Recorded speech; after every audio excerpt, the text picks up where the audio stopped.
Welcome back. We are joined again by Professor Jeffrey Sachs to discuss the European security architecture, or, well, the changes to it. So thank you for taking the time. Great to be with you, as always. Thanks. Well, we saw that after the Cold War, we had essentially two options for a European security architecture. We could either have an inclusive European security architecture, which included Russia, in which we pursued security with other members instead of security against non-members like a military alliance. But we instead returned to bloc politics with NATO expansion. I think it was primarily to keep the US in Europe, but either way, it predictably revived this Cold War logic. Anyways, now we see that European leaders are recognizing that NATO is fragmenting, and the solution is, instead of going back to those agreements we had in the early 90s, the Europeans appear determined to develop a new NATO, that is a European NATO, which should include should include the Ukraine, not Russia. So, but this time without the US protection. So this is starting to feel like almost a determination to go to war with Russia. I was wondering, how do you make sense of this? Well, in 1990, as you say, there was an option on the table that was extraordinary, absolutely historic. It was put on the table by Soviet President Mikhail Gorbachev, and he meant it. I know. I watched. I was there. I was close up. His proposition was a common European home, that actually, he said, stretched right across Asia, in fact, from Rotterdam to Vladivostok, as it was put. The idea was that the divisions between Europe and the Soviet Union should be ended. The Cold War should be over. There would be internal reforms in the Soviet Union, democratization and demilitarization, and there would be a fundamental change of the security architecture, the disbanding of the Soviet military alliance, the Warsaw Pact, and at most an end to NATO as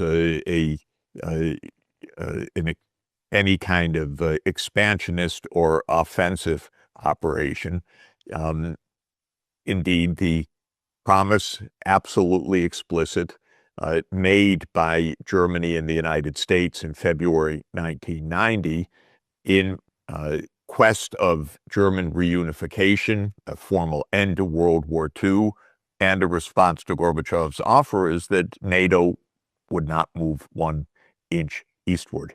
And the commitment was undoubtedly made, no matter what is claimed today by those who defend NATO enlargement. What was on the table was the concept enshrined actually 15 years earlier in the Helsinki Final Act as indivisible security, that there would not be bloc security.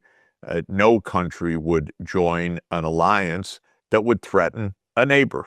And in particular, no country would join, for example, NATO, in an expanding NATO that would threaten those outside of NATO.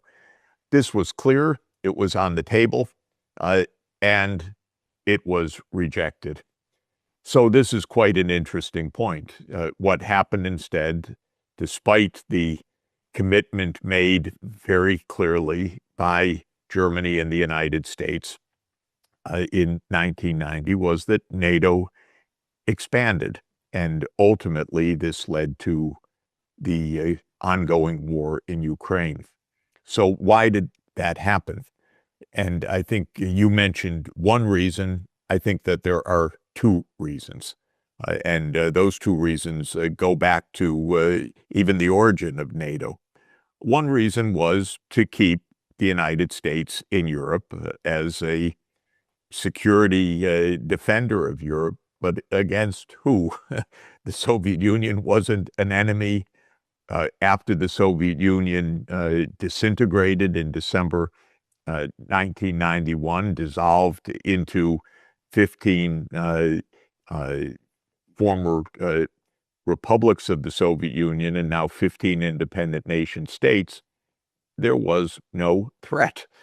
But some parts of Europe, particularly the countries of Central and Eastern Europe that had just come out of the domination by the Soviet Union, said, well, now we want the United States to stay in to protect us against any kind of Soviet or Russian revanchism. Especially these demands were heard in Central Europe, in the Czech Republic, or Czechoslovakia at the time, then the Czech Republic, in Poland, in Hungary. We want Europe to be protected still by the United States, even though there was no evident or any real threat at the time. There could be no more Soviet invasion. There was no Soviet Union. Russia was absolutely looking inward at internal restructuring and reform. It was dismantling the military-industrial complex. I know that. I was there. I saw that. That wasn't a gimmick. That was a reality. It was begging for simple cooperation, for peaceful investment, for turning what had been a military-industrial industry into a civilian industry. That option was turned down, and interestingly, Germany played a major role in pressing for NATO enlargement for that reason. German companies wanted to invest next door in Poland or in Hungary or in the Czech Republic or in Slovakia, Slovenia, and so forth. And they said, we'll feel safer about our investments if these are also NATO countries. So Germany reneged on the clear, firm, unequivocal commitments that it had made to achieve reunification, to win Soviet support for unification. It immediately started to call for NATO enlargement, probably to protect new commercial investments that were being made in neighboring countries.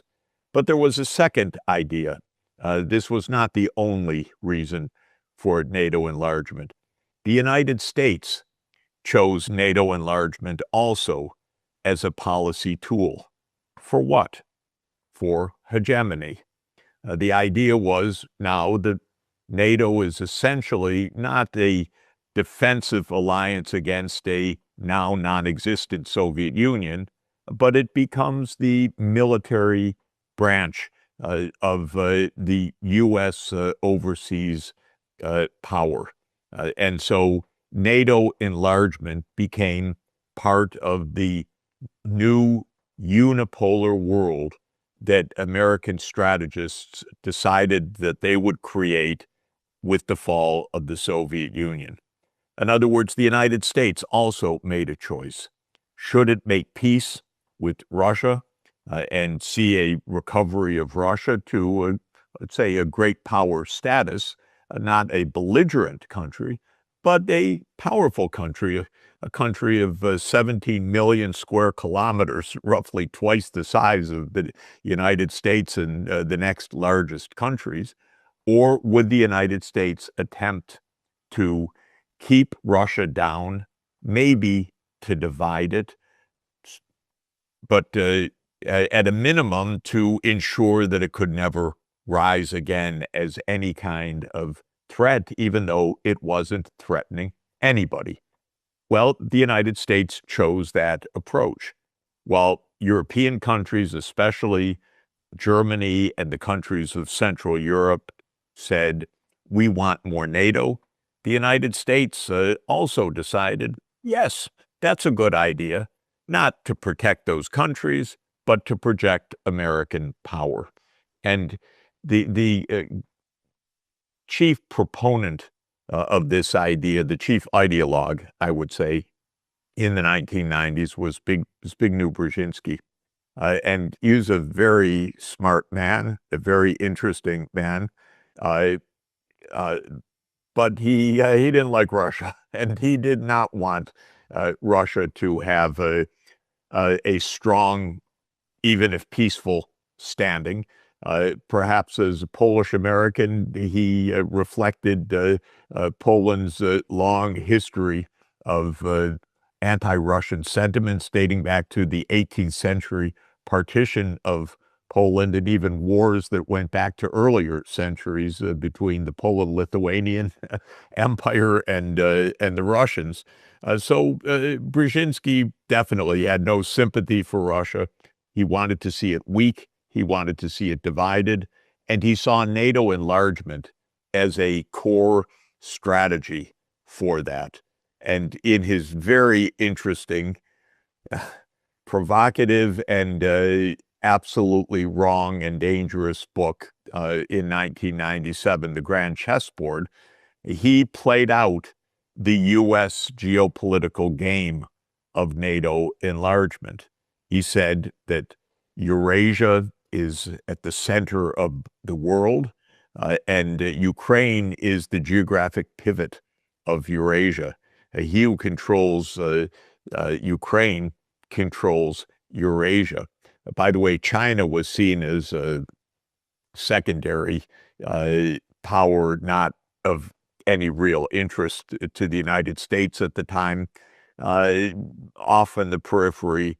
The question was Russia and what to do about it. And in this book, The Grand Chessboard, and an accompanying article written for Foreign Affairs called a Eurasian Grand Strategy, or something to that effect, I'm paraphrasing, Brzezinski said we should aim for a weak Russia. We should aim for basically the expansion of Europe and NATO. So both the economic and the military side to Ukraine. And Russia without Ukraine can never be an empire, was Brzezinski's basic formula. So Ukraine became a prize, a geopolitical prize. If we take Ukraine, then we also banish forever any Russian pretensions to great power status. Brzezinski, in his musings, went on to the idea that, well, maybe Russia would just end up dividing. Maybe it would be, as he put it, a loose confederation of three component parts: a European Russia, a Siberian Russia, and a Far Eastern Russia. Oh, these were delightful musings for Mr. Brzezinski. Russia basically disappearing as a strong state, being a pliant state, maybe one where American companies could gain access to Russian resources, but certainly one where Russia would never pose a threat. So these were the two lines of thought. For Europe, keep the United States in. It gives us security.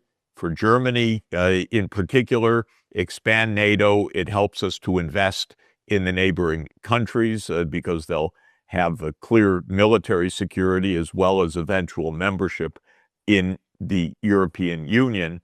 And for the United States, pieces on the global chessboard to ensure what was the new and clear policy after 1991, but in a sense, always the policy of the United States since 1945, and that was global hegemony.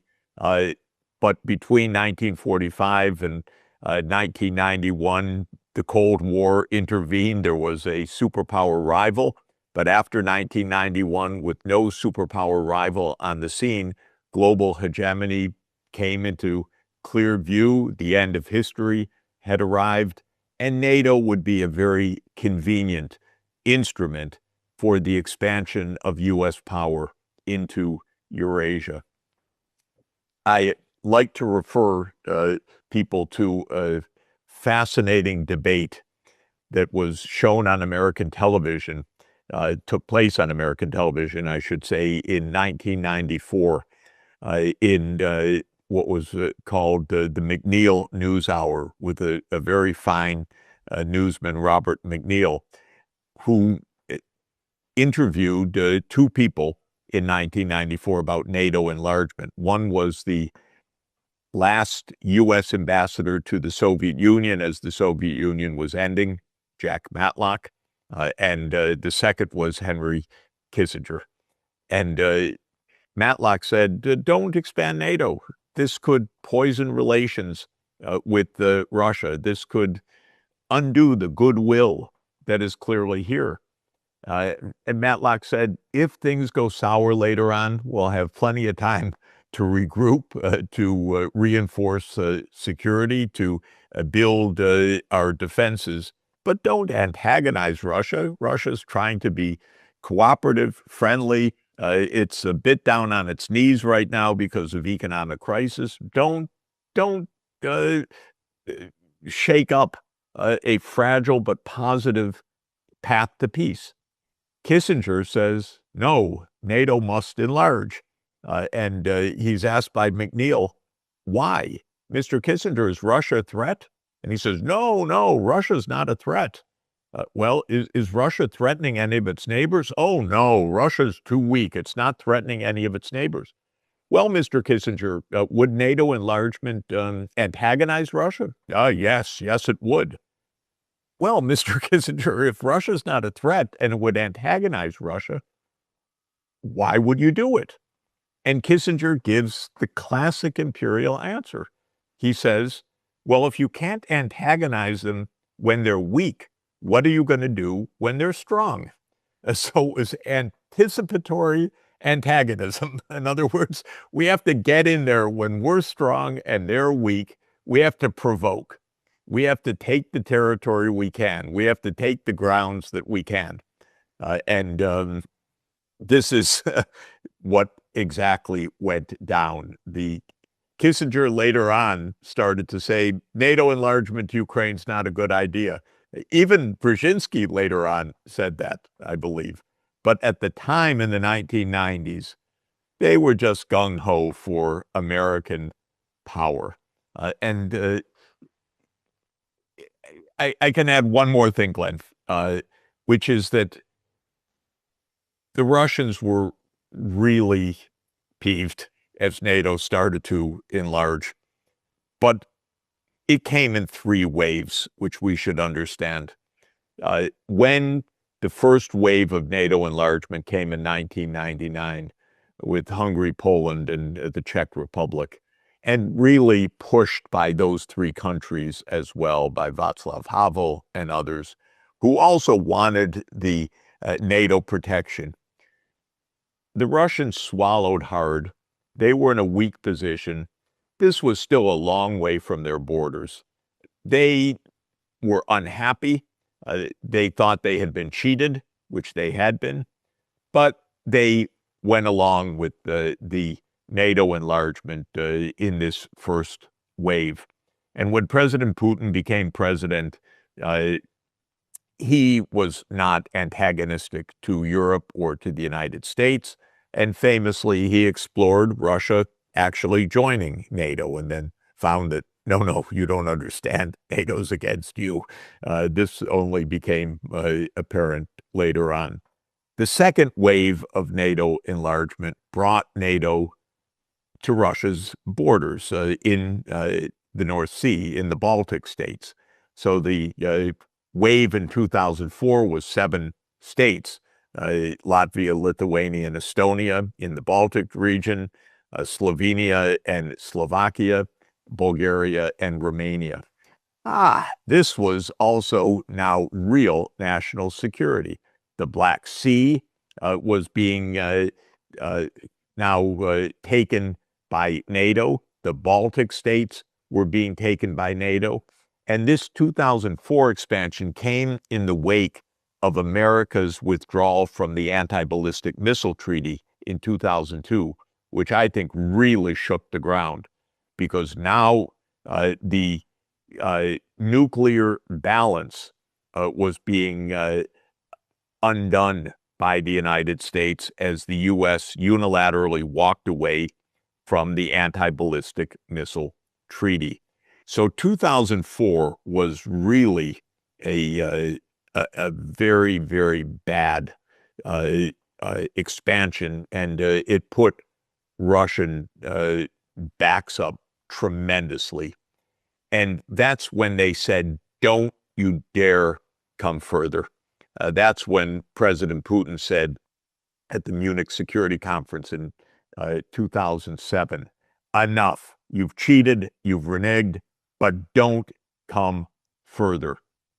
And of course, the United States being the United States, and Europe at that point being Europe, not unhappy too much about all this expansion, committed at the Bucharest NATO summit that Ukraine and Georgia, an Asian state in the South Caucasus, that is in the belly of the South Caucasus, a real security concern for Russia, would also join a North Atlantic treaty organization that was not defending against anything. It was just expanding. And the 2008 NATO summit was the break point. And you can even trace it hour by hour in Angela Merkel's memoirs, because she knows that the NATO commitment to enlarge to Ukraine and Georgia was a casus belli. It could lead to war. She knew it. She resisted a specific timetable because she was afraid, but she gave in to the American pressures. That was when Europe lost it all, in my view, when the cautious leaders of Europe said, okay, NATO's going to enlarge to Ukraine and to Georgia. That wasn't about defense. It wasn't even about investment security. It was just about American hegemony. It was an American project. It was pushed on Europe. Europe went along. When Angela Merkel folded her hand at the end of the first day of the NATO summit in 2008, that's when Europe lost it. And that's where we are today. It took a U.S.-backed coup in Ukraine in February 2014, the Maidan coup, to bring to power a government that even wanted NATO, because the vast majority of Ukrainians sensed, we don't even want this. We're neutral. But the U.S. backed a coup led by Western Ukrainian far-right paramilitaries, in fact, that took over the government. And then the United States and Ukraine from then on were intent on NATO enlargement. By the time the United States lost interest in this project, by the way, because Russia stood up to it and fought back and said, no, NATO's not going to enlarge to Ukraine, the Europeans now take this as their grand project. And this comes back to your opening remark, that Europeans are talking about a military alliance that includes Ukraine. Well, if they do so, they're just meaning war with Russia. It's nuts. Look at a map. Ukraine should be neutral, period. This is the way to peace. And the Europeans are rejecting that for God knows what mindset reason, but it's crazy. Well, as I said, the Europeans back then, at least they were cautious, and they knew that taking these steps, expanding NATO, especially to Ukraine, would create a war. And also, after all this time, at the end of the Cold War, trying to replace bloc politics with indivisible security, they actually had it.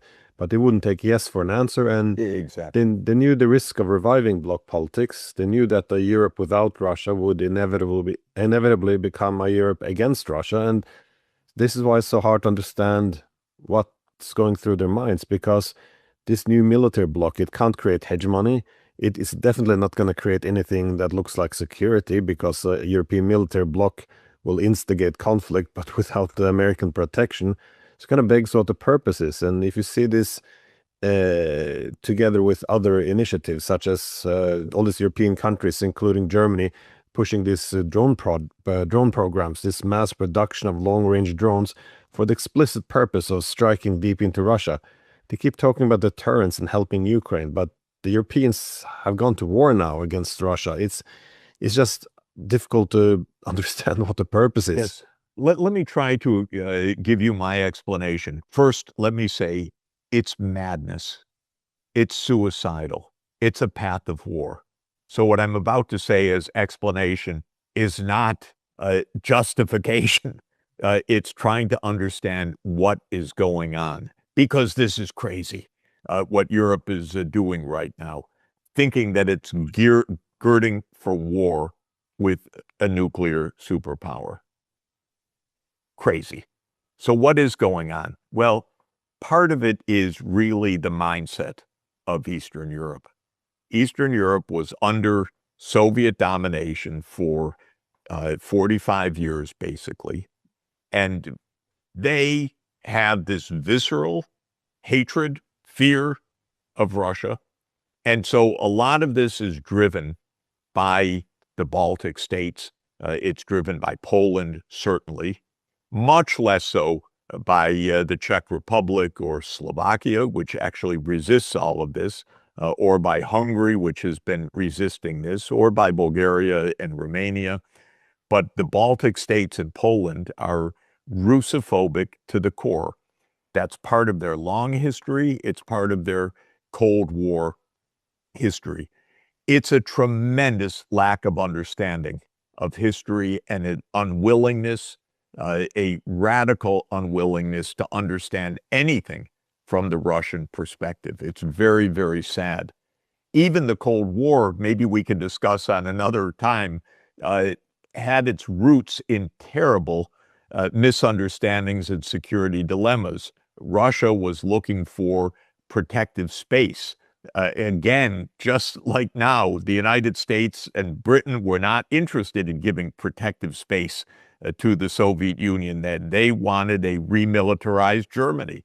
So lots of mistakes were made that led to the division of Europe back in the Cold War period. But from the mindset of the Eastern Europeans, that's what's driving them now, that Russophobia born of their history from 1945 to 1989-91.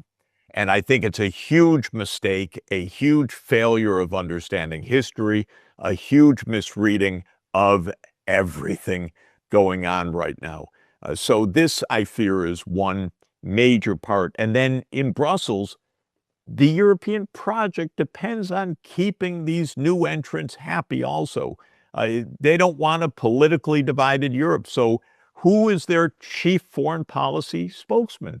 An Estonian of complete Russophobia. This is crazy for the European continent to go with the most Russophobic ideas as the guidelines. But that's what they're doing in part for their internal cohesion in Europe.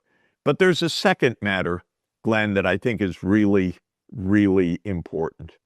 Germany is failing its historic role right now of making a European peace, because what has happened was that for decades, German chancellors understood, make peace with Russia, make peace with the Soviet Union. This goes back to Ostpolitik with Willy Brandt. It continued with Helmut Schmidt. It continued with Helmut Kohl in 1990. It continued with Schroeder. But it failed in part when German industry said, expand NATO so we can invest. That was the beginning. But then it failed with, unfortunately, Merkel's lack of will, because the will to resist NATO enlargement, she knew. She knew intellectually this was dangerous, but she went along with the United States, and this is rather regrettable. And but then it got worse and worse. Scholz became nothing but a factotum of the Biden administration. Not a peep of any thinking of how dangerous the situation is. And Merz, even worse. Merz, almost an open warmonger. Shocking for a German chancellor, actually. Completely shocking. And so, in addition to the Eastern European fears, understandable but wrong-headed in my view, is Germany's lack of self-understanding, historical awareness, understanding that Germany broke its own commitment to the Soviet Union and then to Russia, that Germany is key to indivisible security in Europe. You have Merz now just openly saying we need to prepare for war. Why? It's shocking. I can't quite say why. It's such a bad misunderstanding of Germany's real needs and real place in the world. It's actually terrifying in a way. And maybe Merz also sees an economic dimension to this, the retooling of industry for war making. God forbid. Military Keynesianism? Is this really what Germany is about right now? Germany is losing its industrial base, but what Merz is doing is going to possibly provoke a disastrous war, but leave Germany even farther behind economically. It's completely the wrong track. So all of this is to say that I see two strands at work right now. Most of Western Europe, not so much in this agenda. Eastern Europe, absolutely, or much of Eastern Europe, the Baltics and Poland in particular, pushing this anti-Russophobic line. Germany, absurdly, tragically, unaware, self-unaware, now even championing this idea. And then always in the background, one has to add British Russophobia, because Britain, to my mind, is madness. It is imperial nostalgia to this moment. Even as Starmer goes down the drain, they put Ukraine as a great national project because they've hated Russia since 1840. So just to add one coda to this. All of this is to say, Glenn, that at best we have the classic security dilemma that Europe is taking defensive steps that are going to lead to war because they are really offensive in what they're doing. But what we see is a complete lack of political and security imagination in Europe. What started as a misguided project for Central Europe and for American hegemony has turned into absolutely profoundly dangerous European project for remilitarization that would be the march to war. Yeah, it's incredible that they took all these steps, and how they're also defining deterrence these days. If all your security is about deterrence, that's horrible enough. But what they put under that category today is has clearly nothing to do with deterrence. But exactly, here we are. Anyways, thank you very much for your analysis, and have a great flight. Great. Okay. Talk to you soon. Bye bye. 播报新闻是我的日常，必须时刻保持妆容和皮肤的最佳状态。当来到人生中最重要的时刻，也是 KS 逆时奇迹帮助我轻松驾驭，闪闪发光。